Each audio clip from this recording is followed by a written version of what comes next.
Okay, that was. Hello.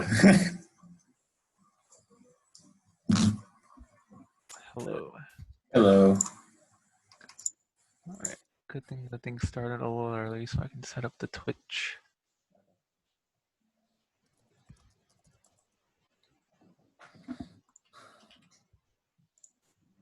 Yo, I'm planning on using that that Animal Crossing extension to just have background music. Hey, Yeah, what if we get copy striked, dude? We don't care. We're not getting fucking. Hey, you never know, dude. It does. Wait, It did it for one of the officer intros when but Jake was I've playing watched those. Really? Oh my Yeah. god. I've watched No, like but it doesn't take it videos down, with right? Animal It Crossing. doesn't take it down, but it mutes it. So it's like if you're doing a workshop where you're talking, um, and it mutes what you're saying. Wait, really? Yeah, On that's Zoom or on YouTube? on No, Zoom doesn't Twitch. care. On Twitch. Yeah. I don't think YouTube cares either because I've definitely watched YouTube videos with Animal Crossing music. Yeah, in the YouTube doesn't background. care, but if they just copy strike it, then you just can't make money from the video. I mean, we're Yeah, not that's making fine. any money from it anyway. I know. I'm just saying Okay. I'm gonna share my whether the screen. Twitch VOD working or not. Okay, so now you can start streaming that.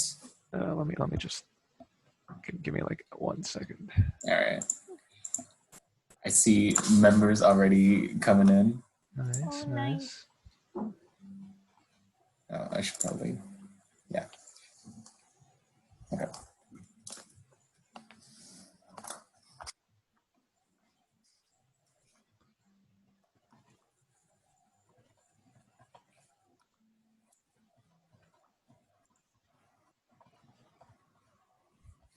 Can you guys hear the music? Oh, I don't know. I'm playing my own music. Oh my god. No, you have to share. You have to share sound. How do I do that? It's in the top on the dots, and then share computer sound. Oh, Allowed. It's a little echoey too. really? Okay. Yeah. You know what? Whatever. We won't have it. We'll sit in Rip, silence rip for Animal 2 Crossing hours. music.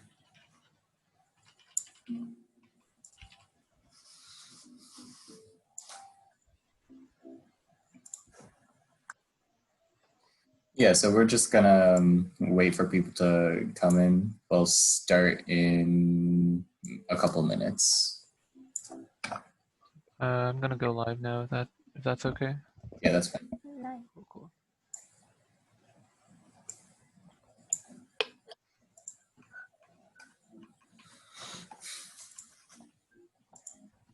How have you guys been? I've been, I don't know, lots of Solid. work to do. Solid? I hope you're solid. I don't know. I don't think being liquid is Simply very... being is already an achievement. Oof. That's a mood. It's just like, yeah, I don't really have energy to do more than exist. You know. Oh. You know. See, like, when I found out that that quote is about, like, considering suicide, like, it totally changed my, like, my Yeah. thought about it. Like, It's kind of. Yeah, it's so dark. Mm-hmm. it's pretty dark play. Hey, what up, Philo?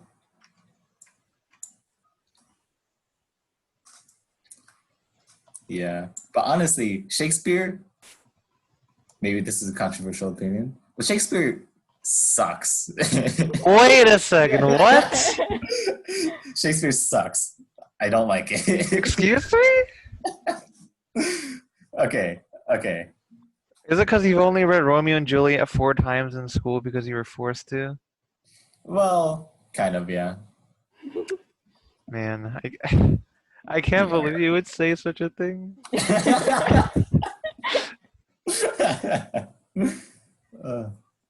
Nah, man. Shakespeare, garbage. No literary merit at all. I, Well, you I'm can't say kidding. that. I'm kidding about dude, what that. happened? He literally. I I know, right? simply cannot with this guy. Okay, I can admit that Shakespeare isn't my favorite thing to read, but like there is a reason why we read it. Yeah. Also, we got Rosencrantz and You Guildenstern. got Rosencrantz, exactly. Who else invented those Okay. characters other than You're right. Shakespeare? Like, Okay, for all the members that have joined, make sure that you have Unity downloaded and the Unity package downloaded, because we are going to be using this during the workshop. So you just go to this link, download it, blah, blah, blah.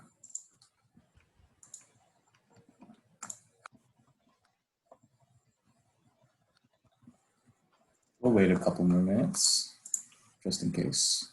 all right, no BRB.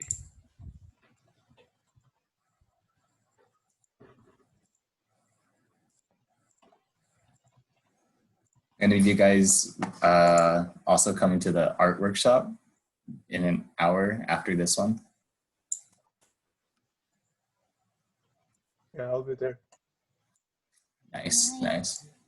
Yeah, so if you see Karina, she's actually going to be teaching that one. Yeah. gonna You be better good. stick around. There'll be good stuff, I hope. Wait, did you say you better stick around? Are we threatening our members now? Do it. You gotta. Wait, what's that like? There's a picture of Kirby holding a knife. Oh, it's so good. It's so Oh man, cute. we should make that an emote on the server.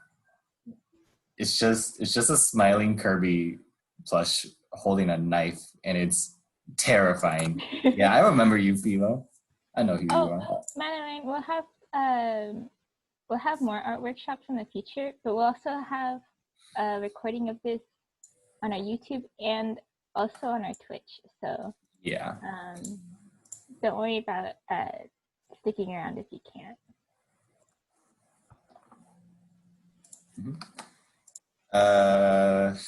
Yeah, if you need to find our Twitch, you can just ask. I think it's also in announcements if you scroll up a little, because we all did officer introductions during the summer. And there's also with the, what's it called? Our kickoff, so. Yeah.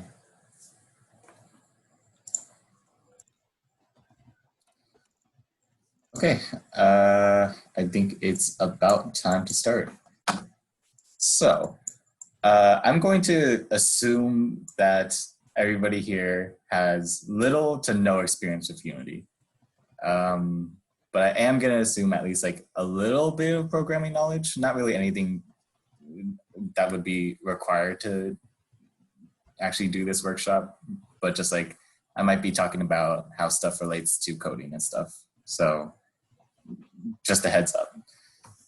Okay, so the first thing that you're gonna want to do when opening Unity is you're going to be double clicking one of these shortcuts that it automatically makes on your desktop. I have 5 of them. Don't worry about it. Just choose one. So it should open up this window. Okay. So once you have this window open, you're going to want to do a new project. Hopefully you should have the latest version of it, which is 2020. You don't really need to for this workshop. It just helps to have the latest version when you can. All right, so I name it intro. And you can choose a folder to put all of your files in. So I'm gonna create that project. Oh, and make sure that you set the mode of the project to 2D, because we're gonna be working in a 2D project.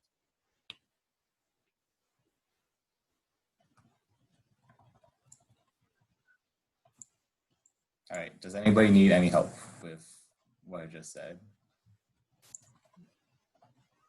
You can definitely like share your screen even if you need to do that. I think we can allow that somewhere. Yeah, it's like participant shared screen permission thingy Yeah, I somewhere. don't see it. Maybe I can't update that when I'm sharing my screen. What is going on here?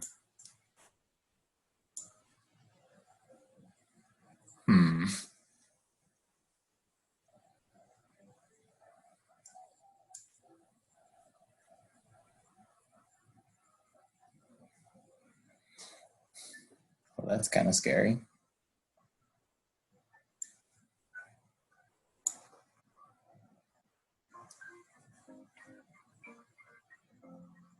All right. Yeah, I guess it's just taking a really long time. Unity's never took that long to open for me. It's weird.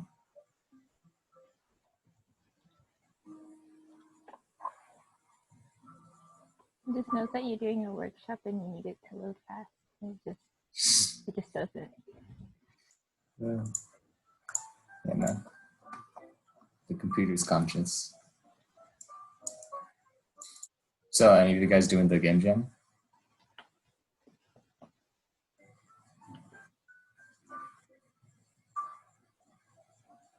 Nice. Yeah. Well, that's why you're here, right? Ooh, okay. If you need help finding a team, you can go. The latest you can sign up is by tomorrow midnight. And we So- got the Google form link somewhere in announcements. Yeah, Karina, can you actually find that and link it? It might Sure help. thing. Yeah, and if you haven't found a team yet, you can post something in looking for team or in introduce yourself or looking for a team. And you can even look through the declare team channel, because if you scroll down a little, you can see incomplete teams, and you could message somebody on one of those teams if they do need somebody else. Okay, my Unity has finally opened, so let's get started. All right, so one thing I really like about Unity 2020 version is dark mode is finally available to non-paid users. So we can actually not burn our eyes every time we look at the editor. And I would say the biggest change, biggest, most important update they've ever done. So yeah, if you have a earlier version, doesn't matter too much, but you'll be missing out a lot on this sleek new colored dark editor. Okay, so the first thing that we're gonna want to talk about, if you've never used Unity before, we're gonna talk about how these windows are laid out. So if you look at the kind of tab things over here, you can see that each of these are their own window. You can move them around, you can resize them. And pretty much everything you'll be doing in Unity will be done in one of these windows. So one of the more important windows that you'll be using is called the scene.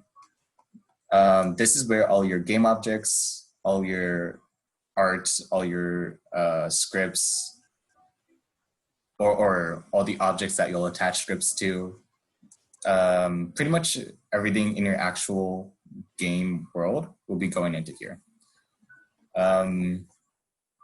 It's kind of like the view that you'll see everything from. To traverse in this view, there are a couple key shortcuts that you really want to know. Right click is pan. Scroll bar is zoom in and out. And when we actually have objects in it, you can select them just by clicking on them.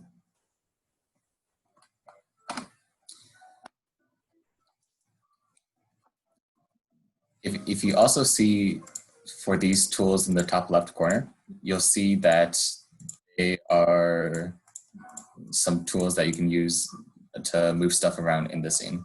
So this tool in particular, the move tool, it'll make any object you select have this kind of arrow overlay, and you're able to, if you click on the square, you can drag it around to move it, or you can move it along one of these axes with the arrows. Okay, so that's pretty much how you would use the scene window. Let's go over the next window, the hierarchy. Okay, so the hierarchy describes everything that's actually inside of your scene. So if you see here, the only thing that we have right now in our scene is a camera, just one main camera. If you start adding more objects, they'll appear here. And you're able to, if I create an empty game object, you're able to kind of child them to other objects. But I'll explain that more later, because that's a little bit more complicated. Just know that you can move stuff around within the hierarchy for now. Okay, so let's talk about a game object. What is a game object?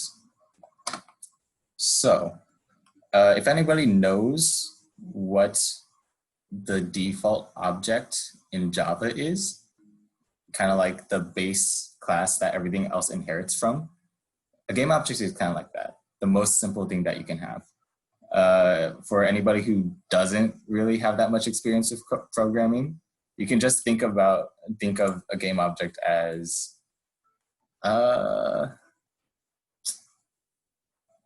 just a blank thing that you put things on. It's pretty much just a container for everything else that you're going to be putting on it. A blank sheet of paper, yeah, kind of. But this blank sheet of paper, has like one paper mark on it that stores a little bit of information on it. Every game object has a transform, which describes its position within the scene, its rotation, and its scale. Rotation and scale are something that are going to be easier to see when the game object actually has an image on top of it. Okay, so for now, this game object, it doesn't have anything on it, but you can just move around, change its position, everything like that. Okay, so you can see how I was looking at the values here in the inspector. When you select an object inside of the hierarchy, all the components on it are shown inside this inspector. So you can change values within this inspector. You can deactivate some components, and you can change some important values of a game object within this window. But we'll go over it more once we actually have stuff attached to our game objects. Okay, so the last window that I want to go over is this projects window. I have two of them just because that's helpful on one of my projects, but the project window is kind of like a file explorer. You can put any scripts, any art assets, any materials that you need within this project window. You can right click, go to create, and select a folder. So you can create a new folder. I'll call this prefab. I'll explain what a prefab is later. And you can double click those to go inside them.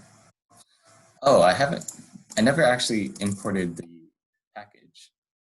Yeah, let me do that. Okay, so, crap.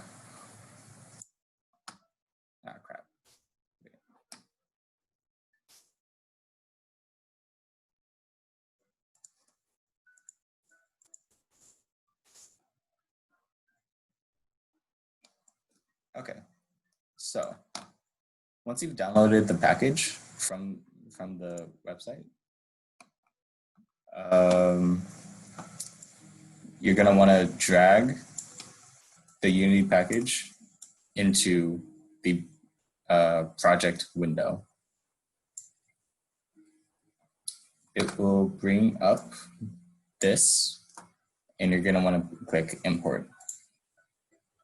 And that's just gonna bring all the assets that we're gonna be using for this workshop in. Okay, so I see in chat, yeah, Karina answered it. I think that's only a feature in some of the more recent Unity versions. So if you're using an older one, it might not do that. Okay, so now that we have that package in, let's go to the scenes folder. You can click on folders over here to also go into them. Actually, you know what? Let me pause for a second, just in case anybody wants to ask questions about what I've said up until now. Is there anything that has been confusing on my explanation of game objects, these windows? Is there anything that you're curious about?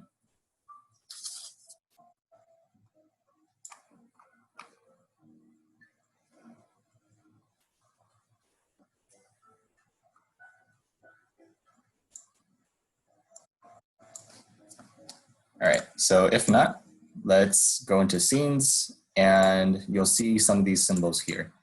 These are called scenes and they go to a different scene when you double click them. Okay, so I'm leaving this scene and going into another. All right, so this scene has a couple of different objects already inside of it. We can look at them in the hierarchy. So first of all, we have a player. That's the squirrel. We have the environment, which is this background, the crate, the platform. And that's something I should probably mention. You can see how some of these elements are kind of folded into another one. Yeah, so for some of you guys, the platform might be invisible. I'm going to explain that in a second. Okay, so you can see how some of these objects are folded into another. That's something you can do, and it's called childing a game object. When you child a game object, whatever change in the transform that you make to the parent, that change is also applied to its children. So since this environment has the background, the crate, and the platform, if I move it with this move tool, everything that's childed to it will also move with it. Since the player is not childed to it, it does not move. So you can also see that I have the main camera childed to the player up here. And that's so when the player moves, the camera will follow it. So that's just a really primitive way of doing a camera follow.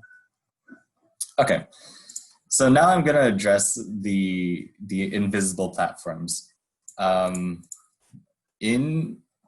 Unity, the way you actually get things to have an image is you attach a sprite renderer to them. So that's what this is. The sprite field is actually just an image. Let me find it. Yeah, so you can put an image into this field and it would change it here. This is actually part of an animation, but we're not doing animations today. We don't need them.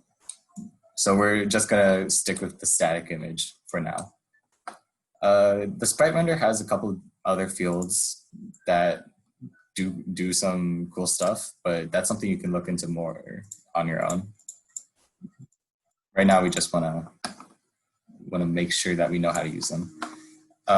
One really important thing, though, is sorting layers. So Unity doesn't really have any, well, okay, if you're working in 2D,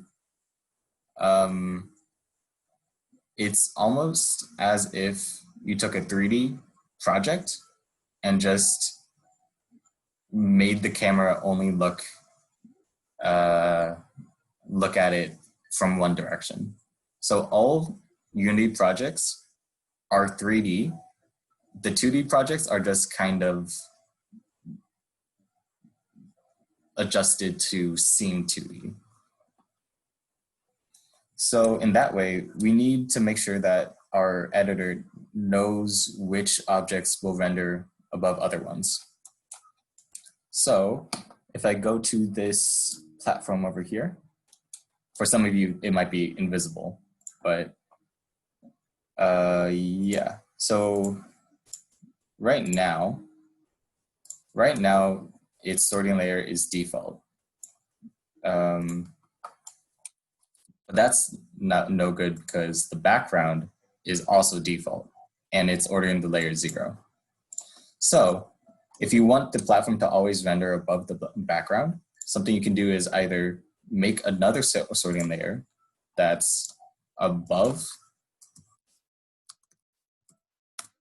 default, and then set your platform sorting layer to be ground, and then it'll always render above it. Or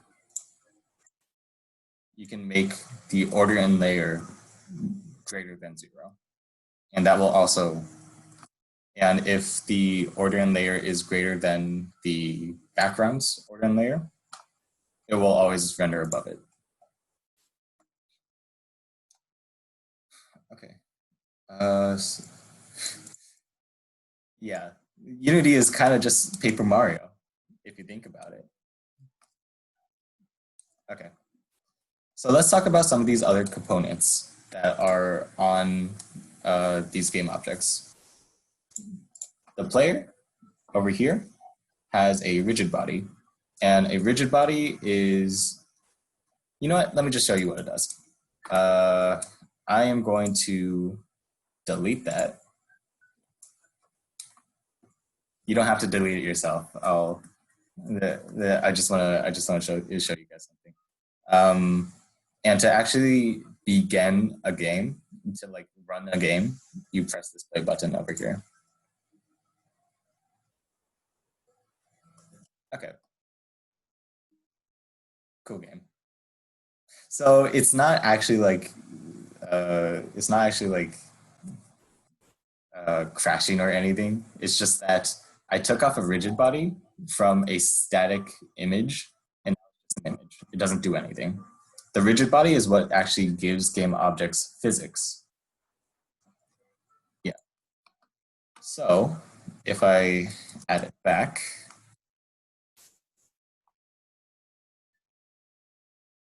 whoa, the game object has physics. And another component that's attached to this player is a very, very simple player controller. So you can move left and right. You can't jump yet. That's actually something we'll be implementing today. Okay. So you have this squirrel, it moves left and right. That's really boring. I want to do more stuff than just slide across the ground. I want to be able to jump. So first of all, if we want to do that, we would go to where we have the player controller, and then you can double click on a script to edit it.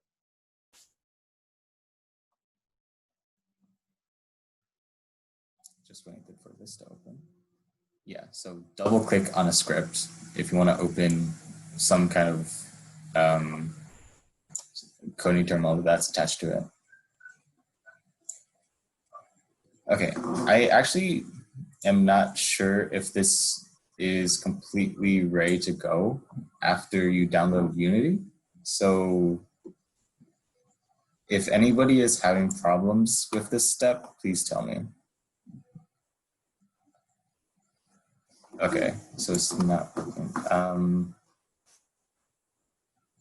I think if you don't have a coding terminal already already downloaded, it might not work. But if you have something like Vim, yeah, I think it should behave all right. It should be fine. Really, all we want to do is alter this one script. So as long as you have some programming IDE, you'll be able to do that.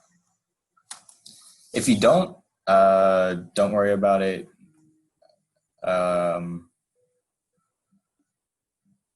Yeah, don't worry about it. The rest of this workshop is mostly just how to program and how your programming interacts with the actual Unity editor. Okay.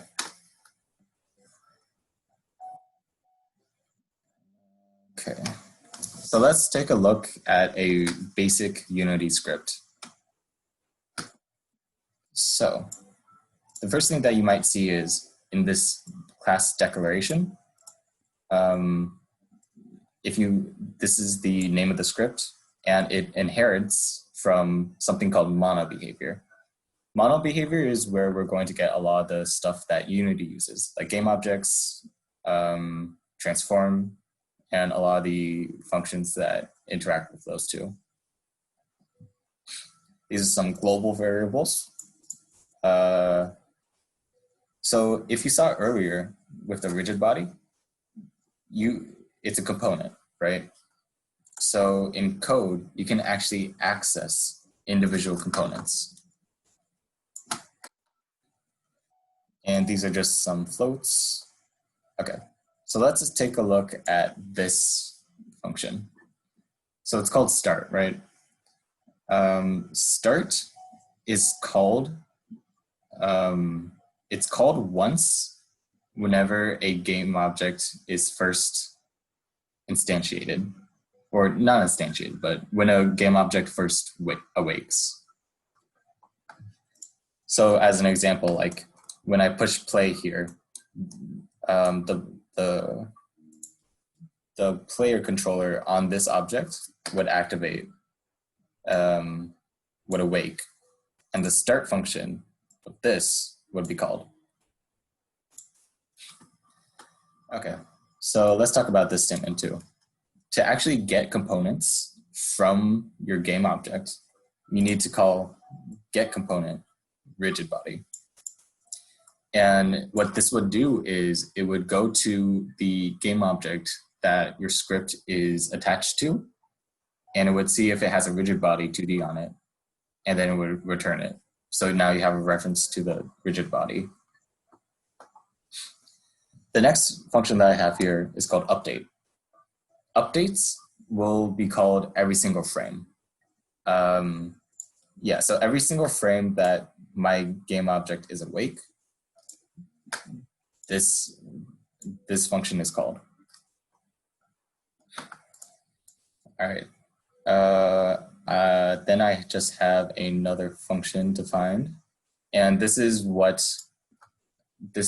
allows for that really basic movement that we saw. So input is another Unity class, and it's just seeing if I'm pushing A.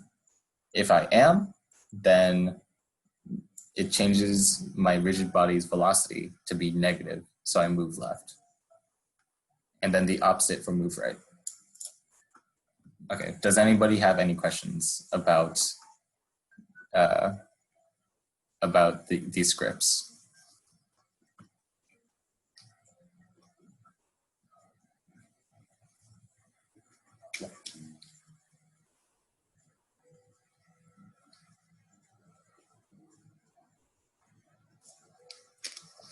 Okay, so rigid body has a field called velocity, and it describes a game object's current velocity. So something I can do if I have a reference to the rigid body, I can actually set the velocity to a vector 3 that I create. A vector 3 is something that describes a vector in 3D space. So what that means is I am changing the rigid body's velocity to be a negative constant that I define, which would be 5. But I don't want moving left or right to actually change the player's y velocity. So I see what the rigid body's current velocity in the y direction is, and then I just also put that back in the statement that I'm saying the velocity in. So essentially, I'm only trying to change the x velocity, and I leave the y velocity alone. So that's kind of why it's accessing the y field of velocity. For the default velocity, so if I push D, it will just continuously move to the right. Yes. Yeah, there are ways to have more complicated movement. So like if you were to hold down D, you would like have some time before you actually reach max velocity. But for now, we're just doing straight setting velocity and not worrying about any sort of realism. We're not trying to make it good yet. We're just trying to make it work. Okay, so hopefully now you understand a little bit more about how your movement script works. What actually makes the character stop in that case? Oh, yes. Unity comes with its own friction system, a friction material. So this is what's called as a physics material 2D. If you put it on your game objects, I believe on your rigid bodies, you can give your character objects friction. So say, for example, I set this to 0. I don't think it would ever stop. Okay. And bounciness, oh, it's not showing the tooltip. Okay. Oh, I think I need to get out of play before that actually updates. Yeah, so no friction now. I pushed it once. Yeah, so that's how friction works.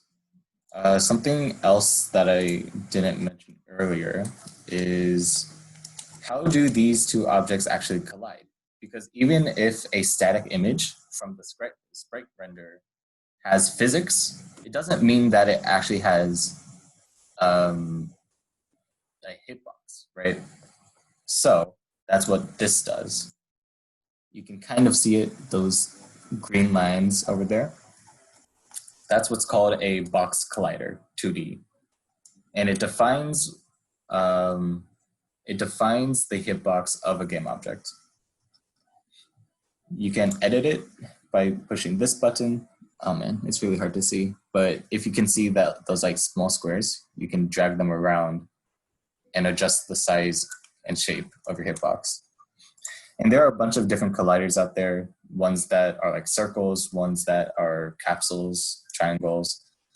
But that's something that you should look into on your own because there's just a lot of them and they're pretty easy to learn about. Yeah, so for example, if I deactivated this box collider, let's see what happens in play mode. Oh, yeah, go squirrel. Okay. So now that we hopefully have kind of an understanding of the components that are on these game objects and how you can alter them, I'm gonna give you guys some time to try to implement a jump. I'll give you guys maybe like 5 minutes, and I just want to give you guys a chance to work with this editor on your own. And after that time, I'll come back and I'll show you guys how I would do it.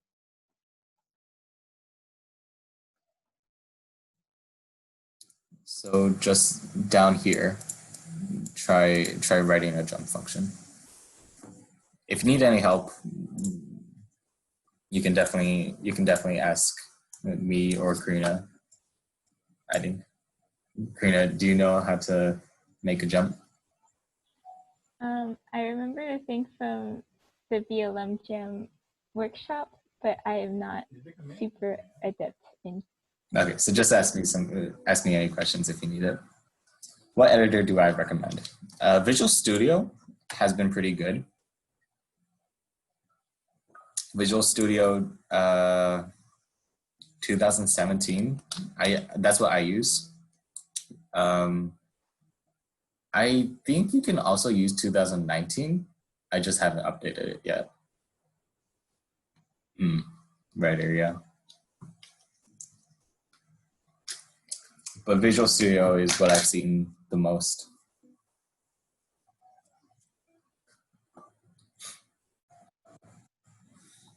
Okay, yeah, so 2019 does work.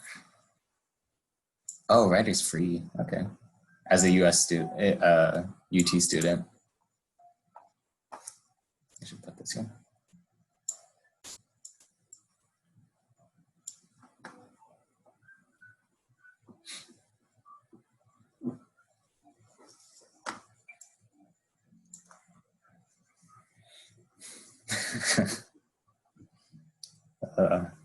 I don't get why anybody actually uses Vim. Really? Oh my gosh. Vim is just like, it has like a tiny bit more functionality than Notepad. Oh, macros, yeah. Makes sense, yeah. I mean, okay. My attempted jump code kind of works, but it's making me jump strictly in a parabola. Okay. If you enter mode and then use the mouse, that's basically where. Yeah.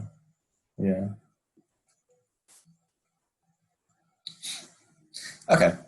I think that's about enough time. Let's talk about how to make a really basic jump. Okay, so the first thing that we're gonna do is just copy this because it's pretty much the same thing. Jump. So let's bind the jump key to W. Oh, and something really helpful with Visual Studio is it will autocomplete a lot of stuff from the Unity libraries. So that's just a really helpful thing that Visual Studio has. Okay, so if you're getting a parabola, that probably means that you have speed in both of these fields. Parabolas aren't good shapes. Okay, but remember what this statement is doing is overriding any velocity you currently have, and it's making that velocity into x speed in this direction, and your y direction into speed here. So much parabola propaganda in chat right now. Okay, and we don't worry about the z axis right now because we're just working with the 2D game. But if you want a jump that just goes up and down and doesn't interact with your x component at all, you would want to just get your rigid body's velocity in the x direction, and you would just set it back to itself. And that sounds kind of weird, but that's just how you ensure that it's not actually altering that value. And this would actually still be right, because you want your y velocity to be some kind of positive number. So you go up and then you come back down. So let's see how that works.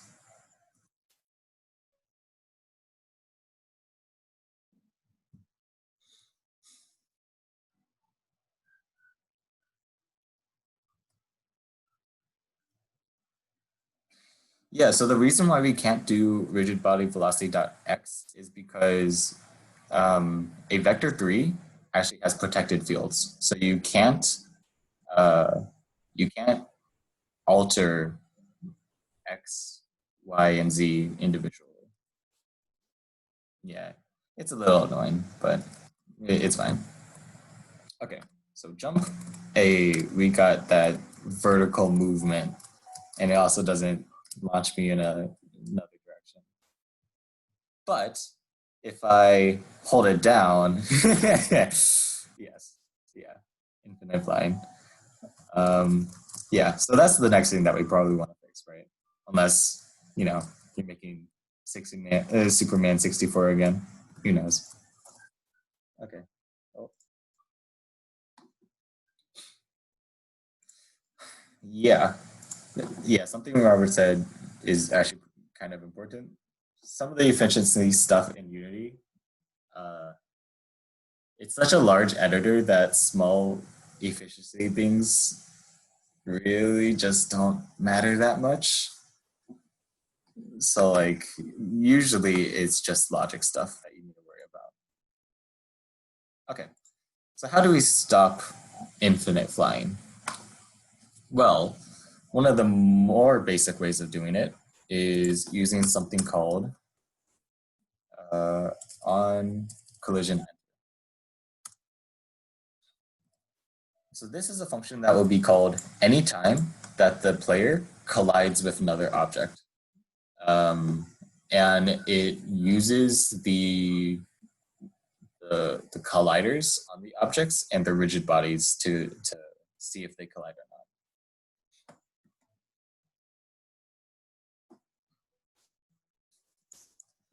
Yeah, so we're gonna need another variable to actually check if the player is on the ground or not. So we'll make another bool. We'll make this one private because we don't really want people changing it. Oh, that's something I forgot to mention. So if you go back to Unity,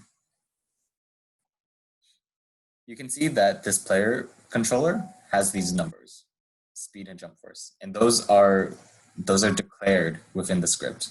Those are there because they are public. In Unity, when a variable is public, you're able to change it from the editor. They are defaulted to private. I think that's the case in most programming languages. Okay, so we'll make a private bool called can jump. And we want it to start off as false.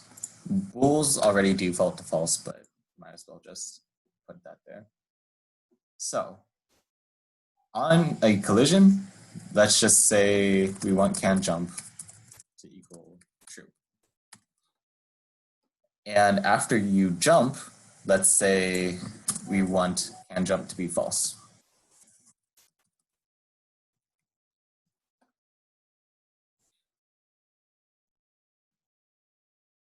Oh yeah, and every time you go from Visual Studio back to Unity, it'll recompile your scripts. So it just updates as soon as you click on it. Okay. Okay, that did not work. I can still infinitely fly. Let's see why.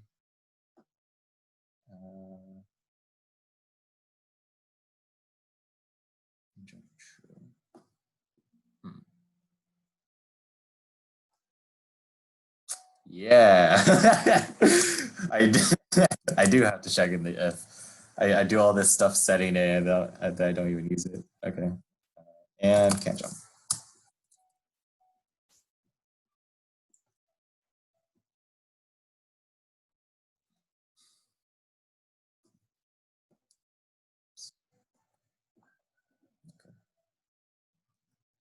All right, so I'm holding down W and it's only jumping once. Nice. We got the jump. But what if we collide with something before we actually touch the ground? Oh, yeah, no problem. So I added this line, I think. Yeah, so this line, these lines.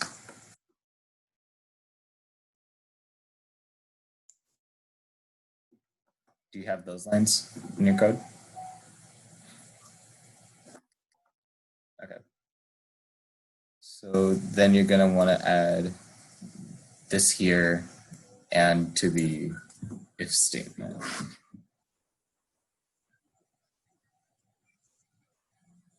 And just check if that is still giving you a compiler error.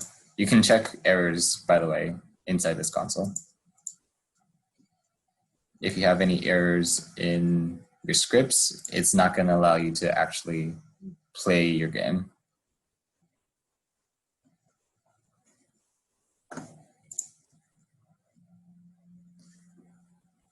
Yeah, Madeline, are you still getting a compiler error? Okay. It could. Okay.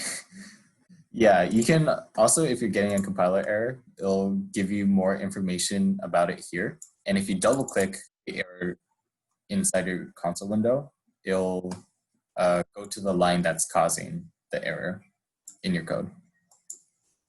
Okay. So I'll help you with that later. But for now, let's talk about how you can actually improve this code. Because right now, our solution, if I jump and grab the side of this box, and since it has friction and I'm constantly setting my velocity, that's why it's not sliding down. There's an improvement for that we won't talk about today, but just know that you can implement a wall sliding thing. Okay. So if I collide with this object before I hit the ground, I can jump again. That might be something you want in some of your games, but it is not something we want right now. Okay, so yeah, so you can you can kind of like wall jump if you're very good at this squirrel game. You can kind of jump on walls. So what should we do to prevent that?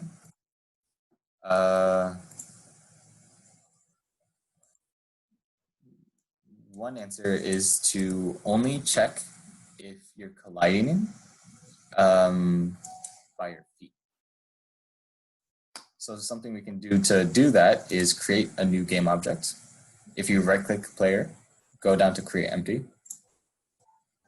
and then we'll call this a ground check.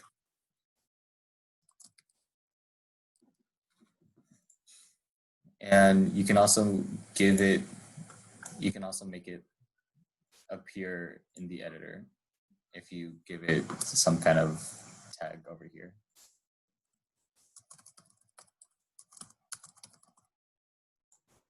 Okay. And then I'm going to move it down to his feet.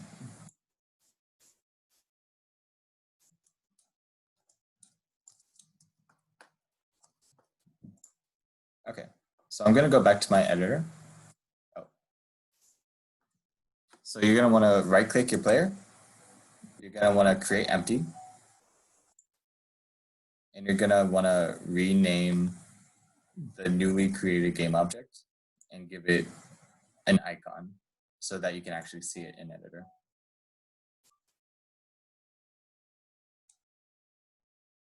And then you're going to want to move it down to its feet. Do you got that?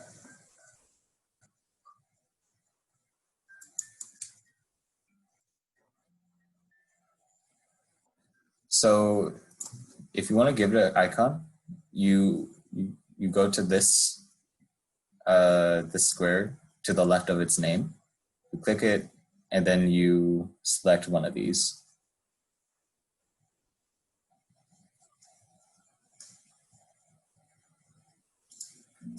No problem. Okay, so now that we have a ground check, we can see if that ground check overlaps with any solid object. So, first of all, we want to get a reference to that game object. So we'll do a public game object, ground check.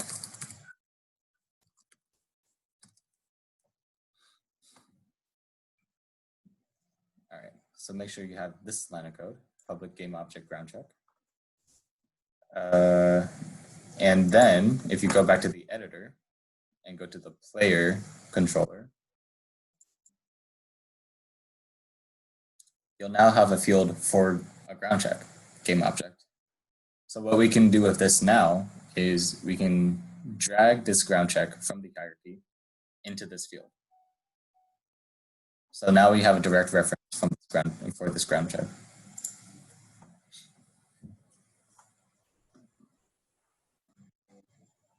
Does anybody need help with that? I'll repeat it one more time. We do this line of code, public game object ground check. We go into our editor. We go to our player controller, and we can drag this ground check in our hierarchy into our player controller. Oh, whoops. Okay, so now that we have a reference to that, we can make something else called a layer mask. And this will define what is ground. And we'll do yeah. Okay. And then we also need to, since it's public, give that values. So go back to your player controller.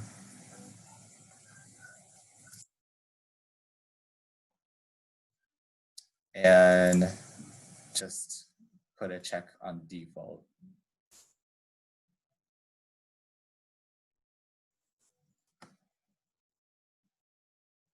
All right, so once you have that, what we're gonna wanna do is put an if statement around this can jump.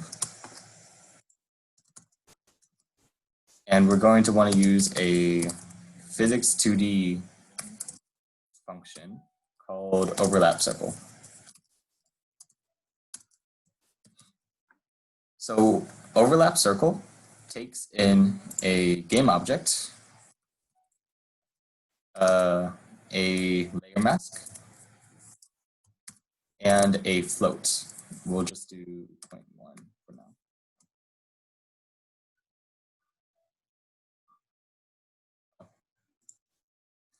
Wait.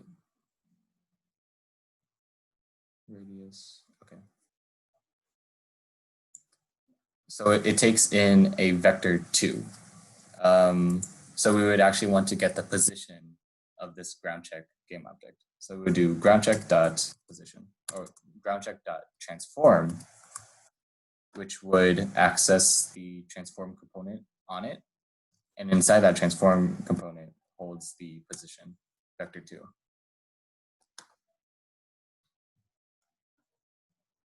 Okay.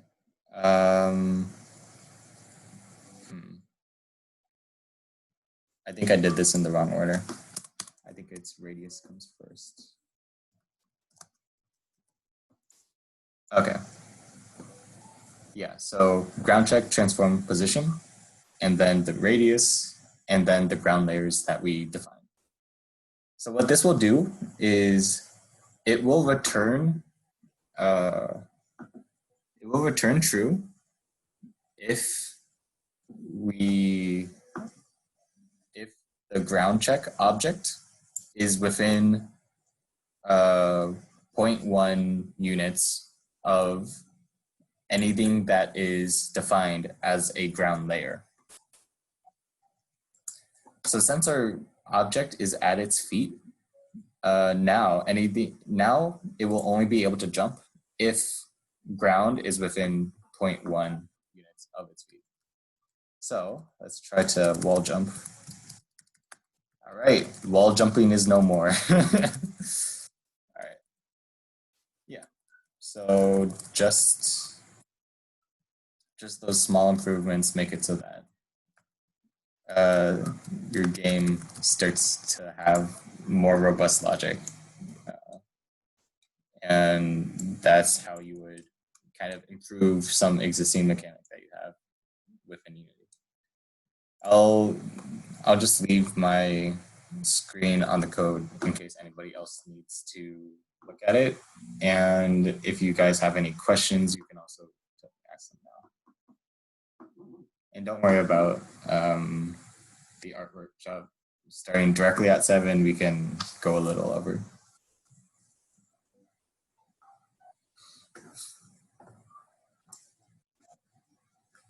We'll probably start the art workshop at 7:05. Is that all right, Karina? Yeah, it works with me. Okay. Yeah. Okay. So I'm gonna give the ground check an icon again. Okay.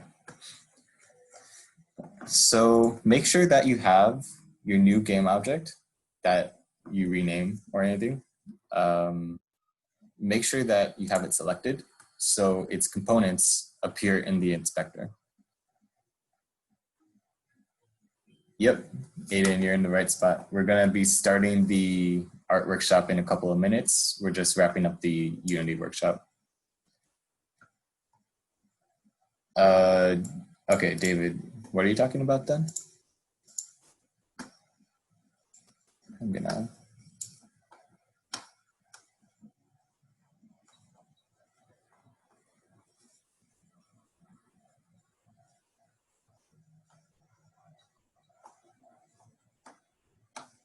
How do you give ground check to the object? Okay. So something that I did inside of my player script is I defined a public game object variable. It's saying it's an unassigned variable. Okay. So you define public variables? Do you define a public game object and a public layer mask? Okay. So you should have these two fields within your player controller. If you want to assign the ground check, you just need to drag a game object from the hierarchy into that field. And this would work with any game object if I put a platform or big crate in here. But we want it to definitely just be ground check. Okay, so does that make sense?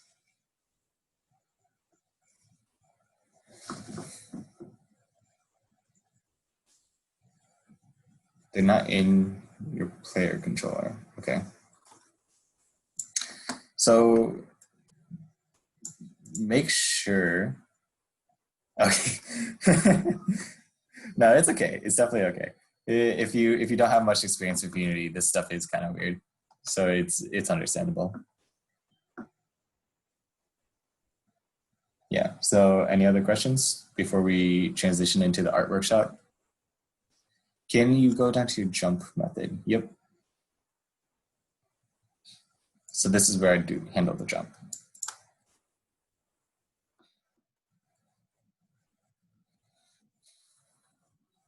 How does it jump if can jump is false?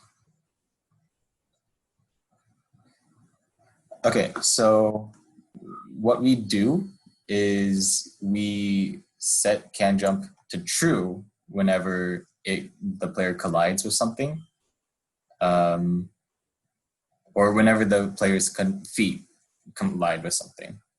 So it's not always false.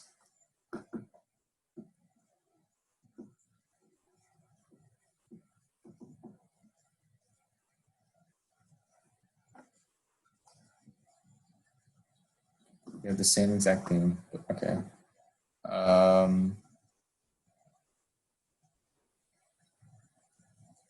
Can you make sure that all of this stuff is the same?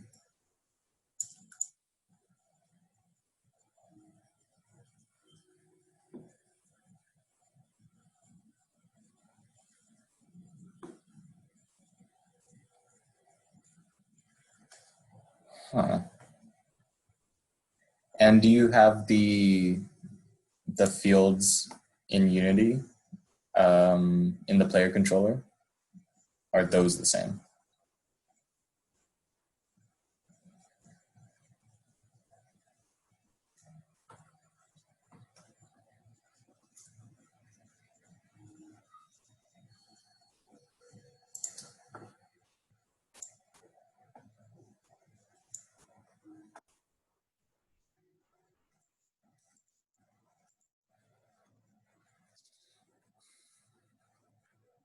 Oh.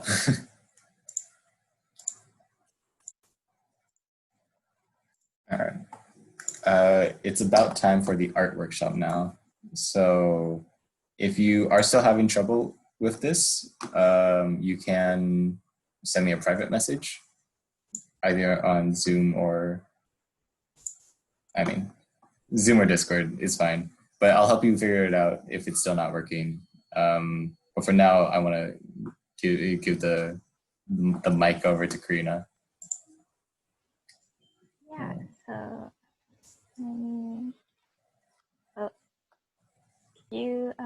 let me screen share real quick. Yeah. For the art workshop, you don't need to have any supplies. For this workshop, we're just going to be talking about like theories and tips and tricks for doing game art. So yeah, if you want to follow along and just like draw though, that's cool too. Okay, Karina. You should be able to share the screen. Let me hold on.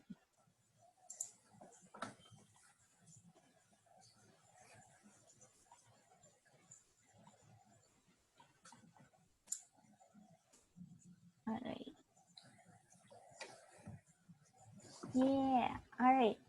So this is the game art section of the workshop. I'm Karina. I've done a handful of game jams before as either the lead or the sole artist on the team. But I still have a lot to learn regarding game art, so don't think that this presentation is comprehensive in any way.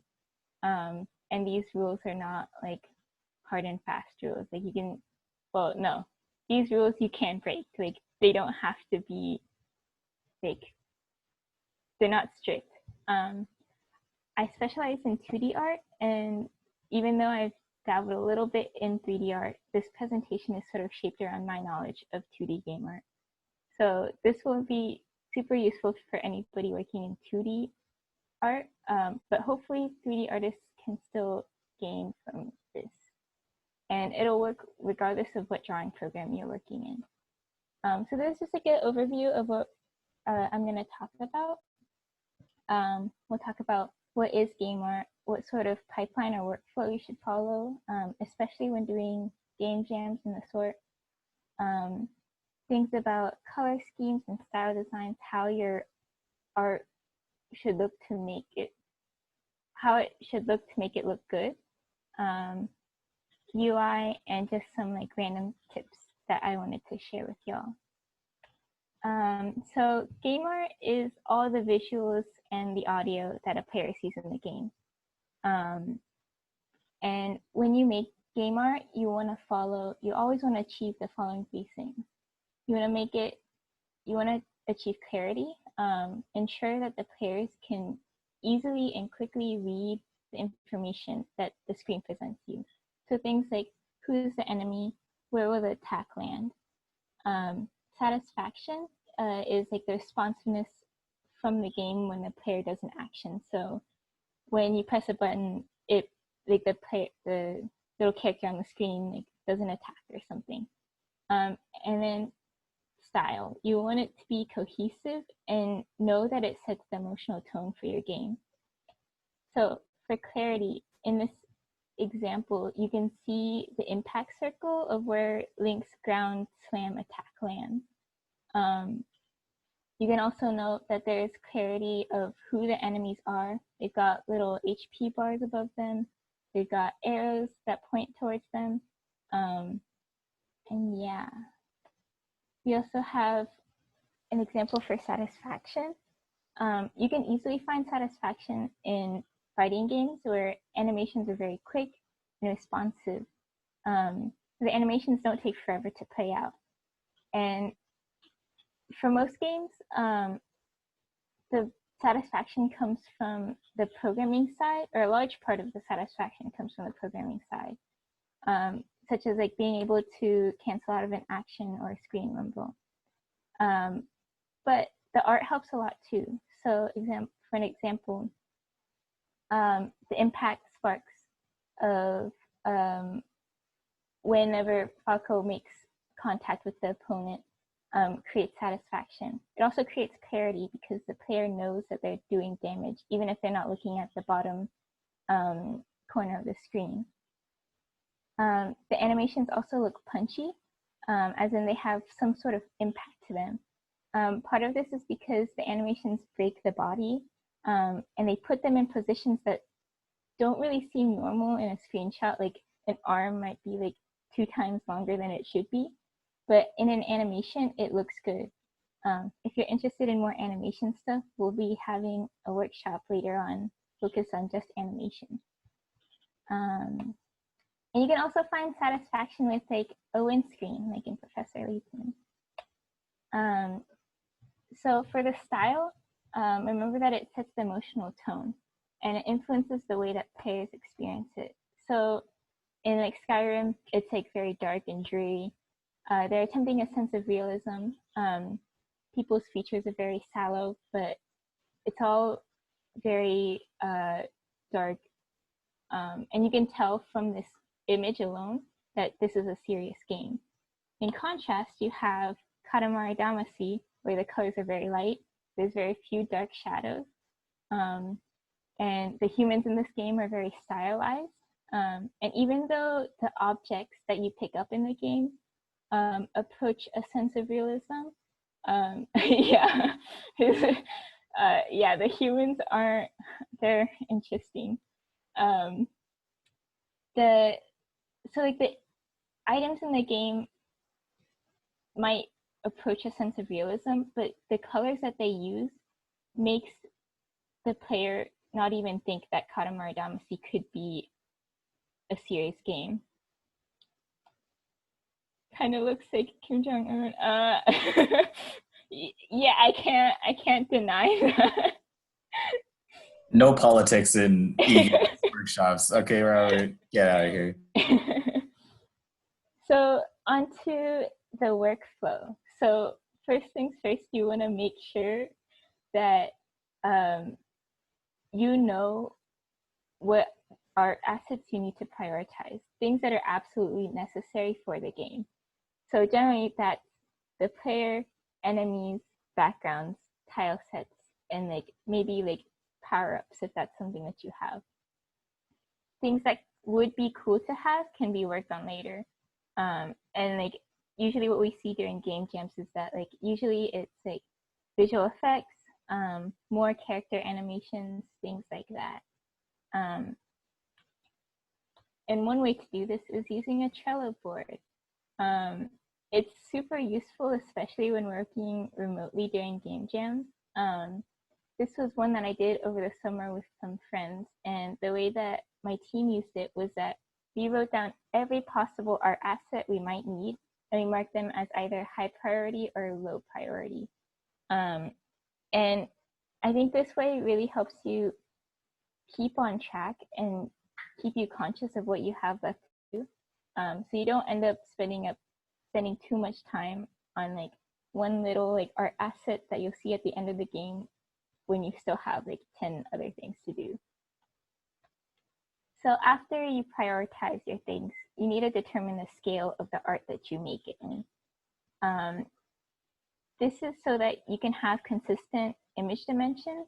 It helps the programmer so that they don't have to like keep scaling things up and down within Unity and take some time out of the game jam just to work on that one thing.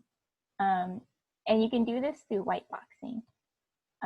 Whiteboxing is like a term that's usually used in 3D games and specifically for game design. And it's basically blocking out your game in very simple shapes. And it's usually done in like very quick.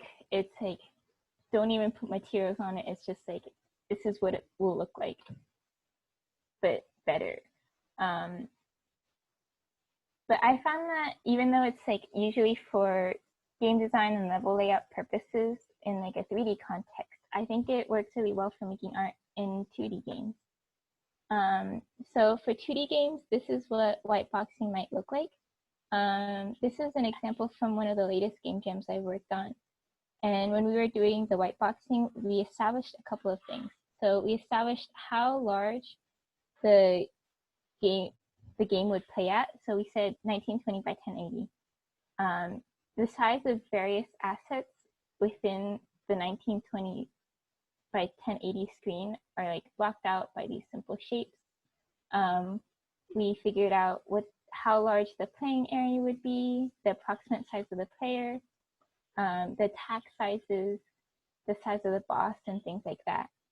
And so with this information, me and the other artists working on the game always worked off this white box image that we created. So all our canvases were made at 1920 by 1080. And then from this image, we cropped individual assets and to make sure that we were working on them at the right scale. So if I were to work on a character, I would crop this down to like the size of the player and then base my work off of that. The programmer can also use these white box assets and implement them into the game as placeholder assets. And so as the other artists and I completed more and more art, the placeholders were replaced by the actual game art. So in practice, this is kind of what it looks like. These were the little character arts that we made. And I had a little bit of wiggle room with them. So they're not all like the same size horizontally, but vertically they're all the same. And you can see that the background was made with the playing field in mind, leaving enough room for any UI things we might have needed. And whiteboxing doesn't have to happen all out. It doesn't have to be figured out all at the start of the game or at the game making process. Like halfway through the game jam, we decided that we wanted to add some dialogue at the beginning and have a heal circle so the player knows where the healer can heal other players. So we did a little whiteboxing in the middle of the game jam. Another reason, so like the reason why you should do whiteboxing is so that the artist knows what dimensions to make the art at. And this is super useful for making art at the correct size. So all these art assets were intended to be shown at the same size in game. Oh, thanks. But when I drew them, I just drew them at whatever size I wanted to draw them in. I just like took a picture from my sketchbook and then brought them into like my drawing program and just like did the line art and colored over them. But you can see at the bottom row, this is what it looked like in game. And each of the creatures have like different line widths, like this one's lines are really thick and these are really thin, even though the brush size that I used was the same throughout. And they have different resolutions too. This idea is really important when dealing with pixel art. So in this example, you can see that the resolution of the character on the right doesn't match the rest of the image. If you can see that if the character on the right was the same resolution as the rest of the image, it'd be like gigantic, and that's not something you want. So after you establish your priorities and you know what size to make the art, then you have to like start with the sketches. So when you do your sketches, you want to keep your mind open, explore all the different possibilities before you go ahead and decide on your final design. So don't be afraid to make some weird stuff. I drew some like birds with socks on their heads, or this like jester frog, before I decided on the character designs on the bottom right. And then from your sketches, you can go on to lining and coloring. So this is from that white box example that I showed before. I made the character sketches after very many iterations, by the way. I had to modify the character designs to make them more simple. In part, that was because of how small I had to work. But it was also because I knew that I had to make a whole lot of animations for these characters, and I didn't want to animate something so detailed in such a small amount of time. So I drew the sketches, shrunk them down to the size of the white box, and then animated them. So for your style, you want to keep it, oh, thank you. For your art style, you want to keep it close to the theme of your game. Especially for game jams, you don't want to make it too complicated for yourself. If it takes you like 1 hour to draw your character and you need to animate it, you might want to think about changing up the design or the style. And as I said before, style impacts the way the player interacts with and interprets the game.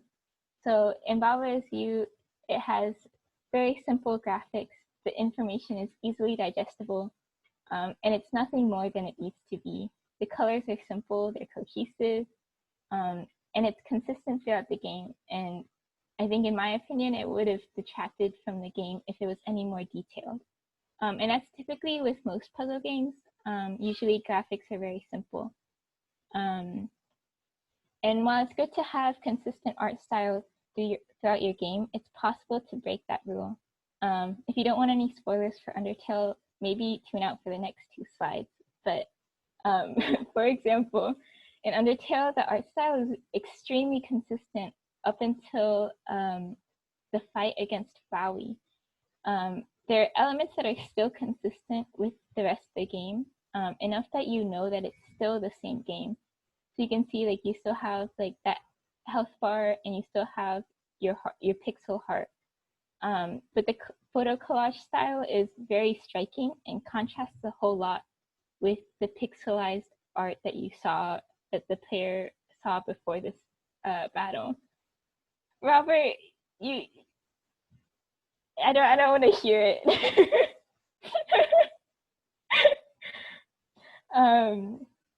But this change in style, it gives the fight a lot of contrast.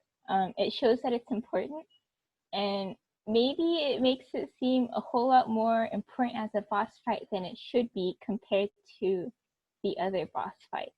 Hint, hint. So color schemes. Color schemes are a combination of colors, and specifically ones that are appealing. They're used to make your game look more cohesive, and it's important to establish pretty early, especially if there's multiple artists working on the same project. Please don't make your games an eyesore and put like a whole bunch of neon colors. Like, maybe you can make it work, but maybe not. Colors can also help establish clarity in your game. So, for example, in the game Super Hot, there is like an inherent sense of like danger because you're being shot at and it's a first-person shooter. But once you introduce color to it, it adds a whole lot more impact. we associate red with like danger, and both like the enemies and the bullets are red, so you know in your mind like this is something that is harmful to me. I want to avoid this.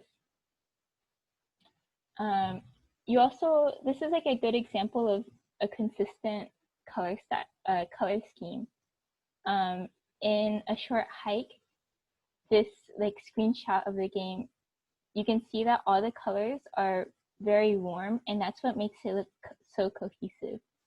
Even the greens of like the little flowers and like the green in the trees, they're still like pretty similar in saturation, and like they're still pretty warm, and compared to like, let's say like the Spotify green color.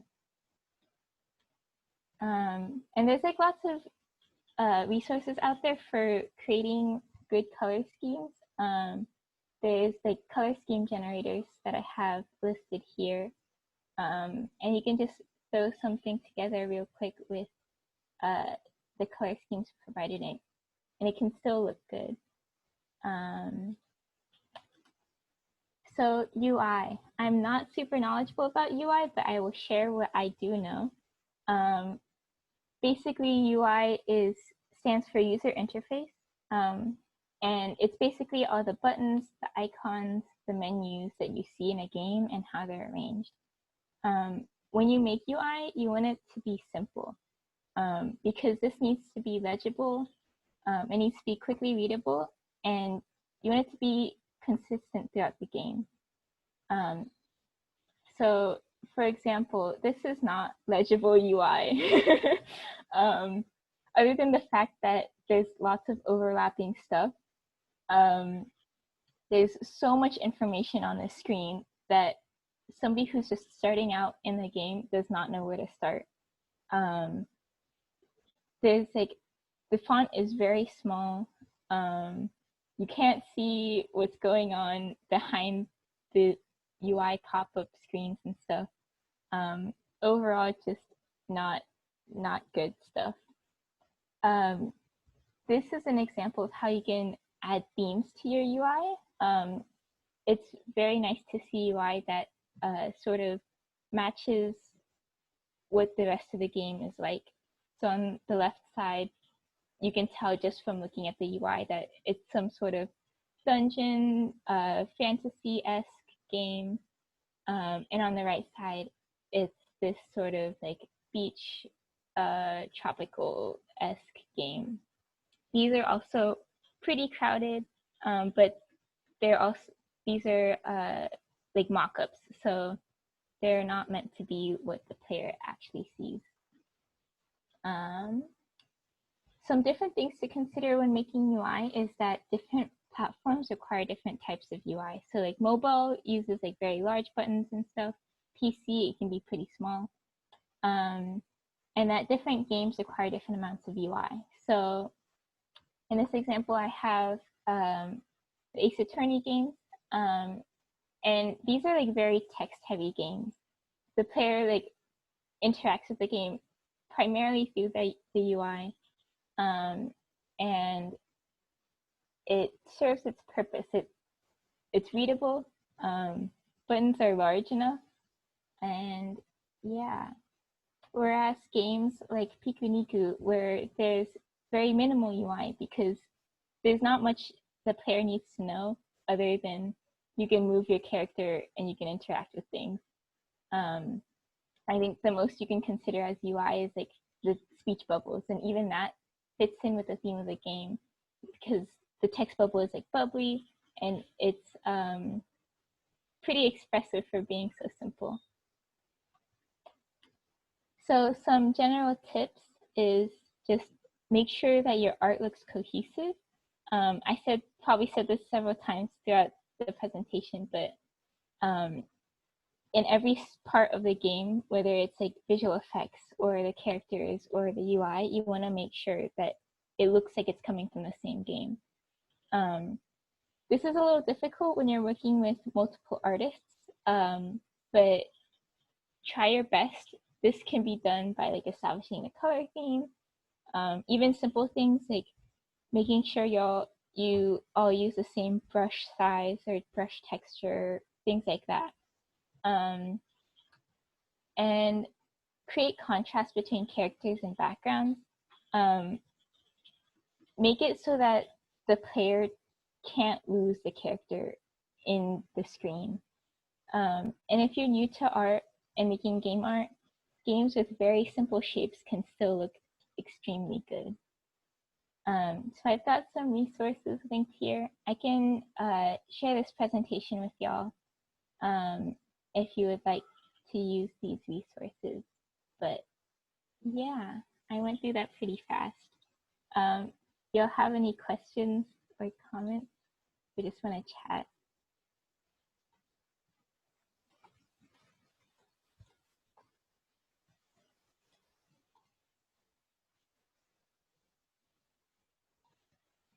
All right, I will. Oh. Yeah, if there isn't anything, we got a question. What software do I recommend? So for game jams, I've primarily used Photoshop.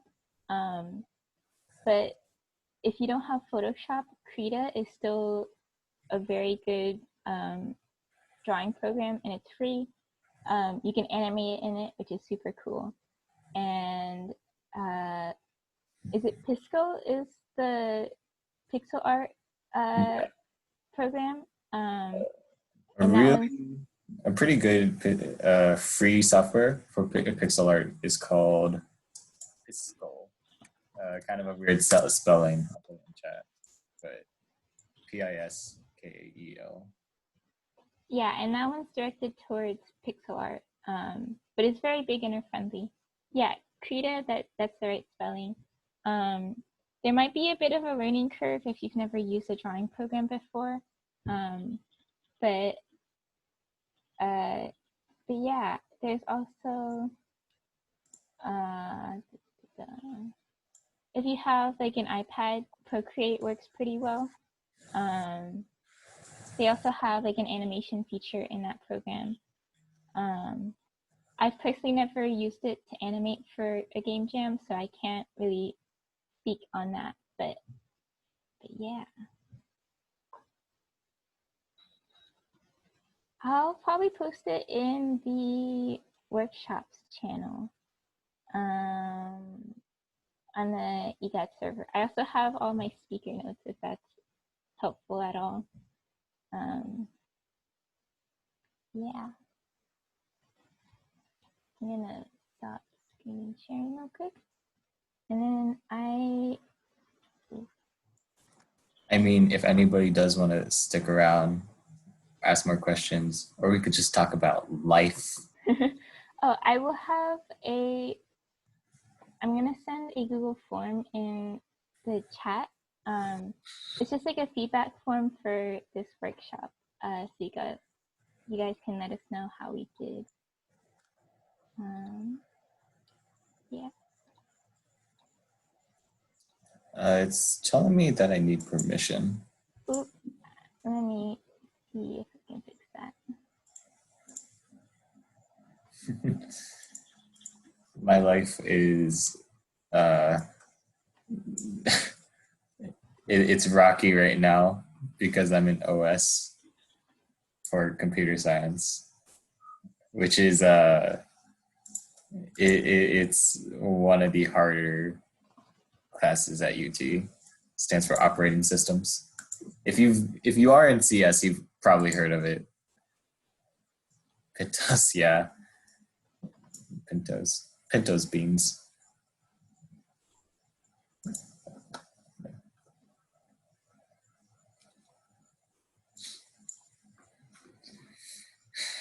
Yeah. I mean, it's not too bad right now. Mostly because the first project is like not too much of a workload, but I'm scared of just having like 1 week where everything starts to pile on, and then it's just massive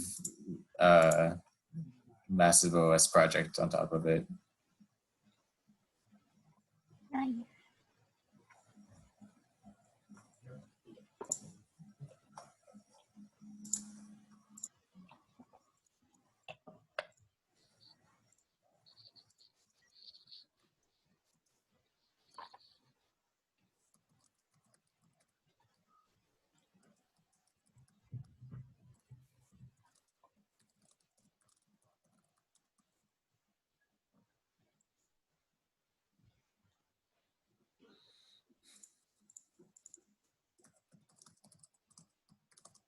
Oh, Alex, I think Santiago is asking if OS has been bad online or not.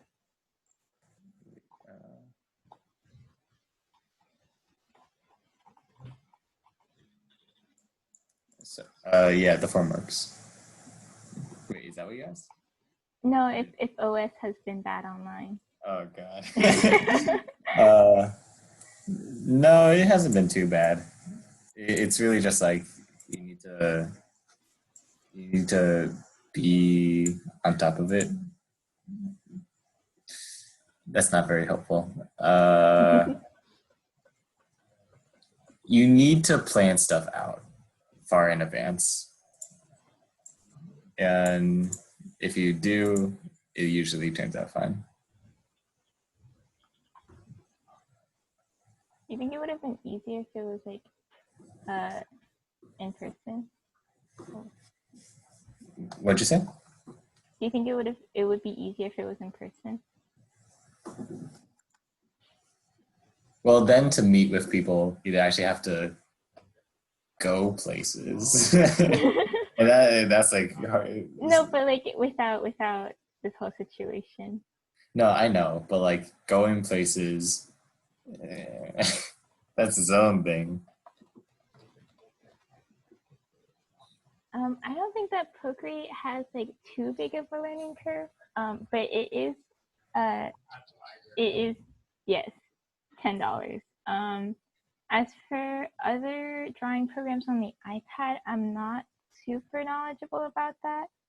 And I don't know if there's any of them out there that have like animation features in it, but I'm sure if you like do a quick Google search, you can find something about that.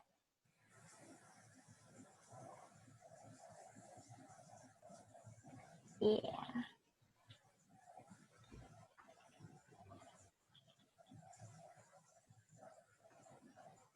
Oh yeah, Medibang. Yeah, if you do need to do animation though, what's a good option? I think. Oof. Because I kind of just always use Piscal. Yeah, I found that like any animation software that I use, there's like gonna be a pretty big learning curve. I think Piscal is pretty beginner friendly. It's really easy to learn. Yeah. Procreate does it pretty well too. I'm trying to think of. I haven't animated on a whole lot of other softwares, so. I mean, I hear Aspirate's good, but it's also not free. Oh, true. Yeah. Yeah. Pixelated. But honestly, like if you don't have any software that you're that you like used before, it probably isn't worth investing into a paid art program. What do you think about that, Karina? I mean, I think if you're invested in making art, or at least improving in making art, and you know that you're going to be doing it for at least a good amount of time in the future, I think it's worth it. I personally do not spend money on my art programs, but that. What? Yes, I do have Photoshop. Well, it just appeared on my computer. I don't know how it got there. You know, R. Indeed. You should have a parrot. I did some sailing on the seas. Oh, GIMP, yeah.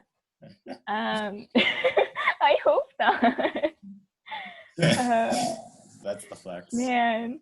Yeah, I get my drawing programs from the FBI. That'd be scary though. That means that they're like actually looking. Ooh.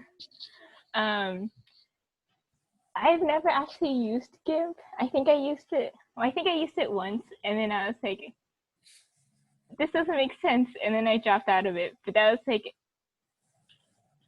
more than 10 years ago, so maybe it's changed, but I know it works, so that's something.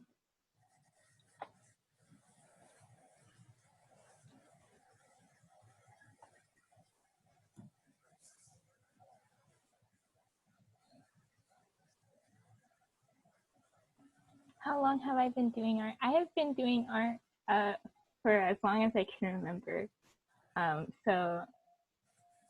But doing game art, really it's been this past year. So I definitely have a lot to learn. But I think it was pretty easy to like transition my knowledge of like traditional art and like painting and like drawing the figure and things like that into just like making art for games. Mm-hmm.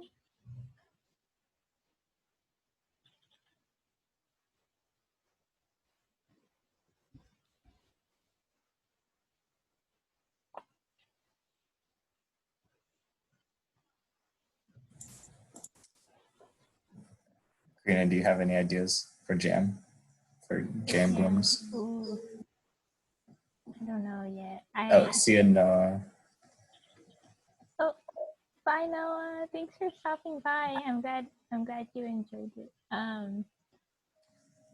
I don't want to think about it because I feel like I know too much, and I don't want to make it unfair to other like game jammers, you know. Yeah. Stand by for the theme. Yeah.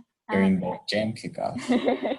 Yeah, we're gonna reveal it. I hope y'all like it because it's a pretty good theme. So. Free tips. Oh, should I end the stream now? Oh, yeah. Okay. I mean, yeah. I don't think we have a whole much more. Yeah. Or you can move it to just chatting. Chatty. Chatty. Alex and Karina AMA. You're not interested enough for that. What is y'all's major? Ooh. I'm a CS major.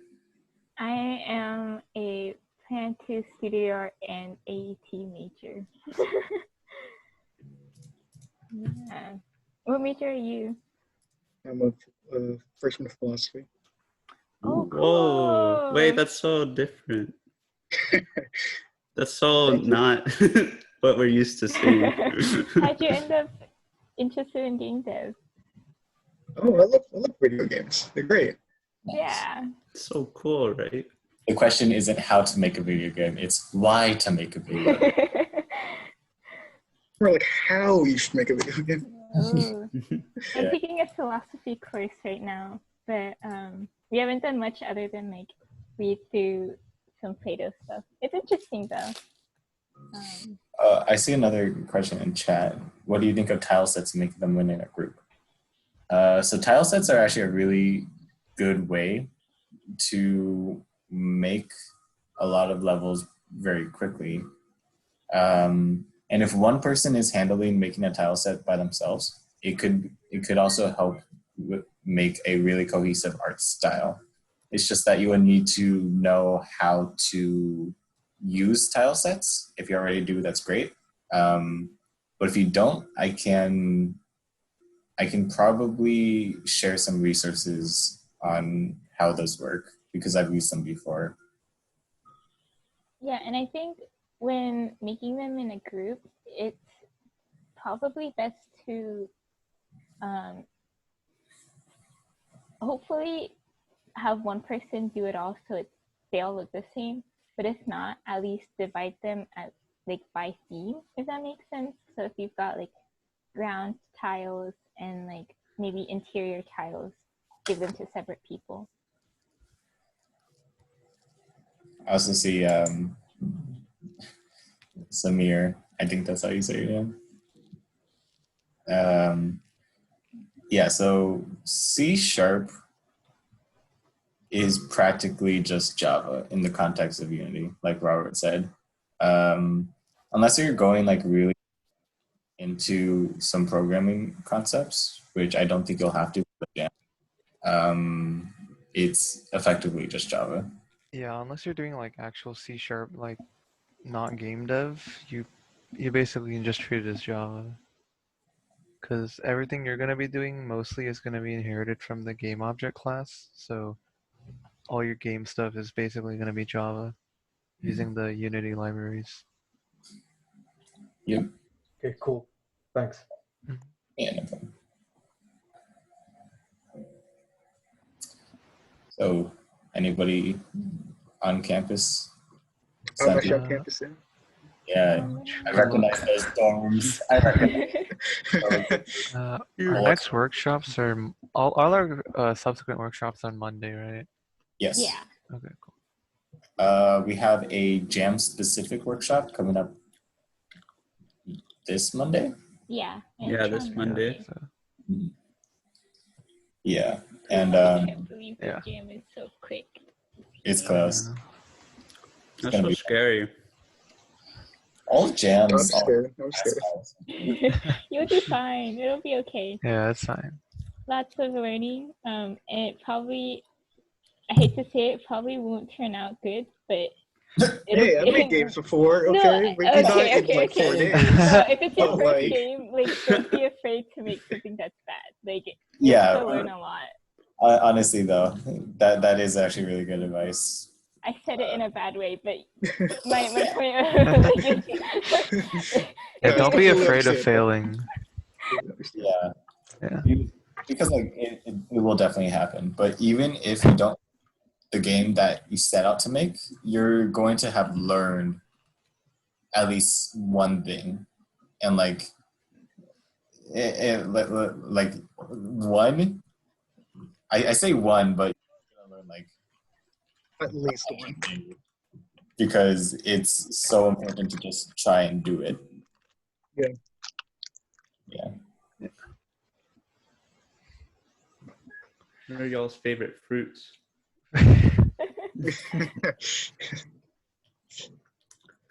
Limes. Limes? Oh. That's so different from what I like usually hear. Dude, we made fruit tier lists the other day, didn't we? Yeah, dude. Oh, I want to. Ooh. You have that saved? I want to see that. Tomato. Okay. Tomato. All right, dude. Oh, that's like Wait, the she's worst. nuts. I mean, No, nuts aren't fruit, Jake. Okay. No, they are. Bananas. I think they Well, are. then are tomatoes fruit? Yes, they are. Yes. But like, I'm No, still no, mad. I think nuts technically are a type of fruit. They are. what? Oh, Yeah. man. Wait, what? Maybe not Which one? peanuts, but Not peanuts, because they're like in the ground. Look, in the ground. Yeah. Nuts are simple fruits. She's nuts. Okay. Corn is also technically a fruit. I don't like this. Yeah. I don't like the idea of any fruit being on a cob.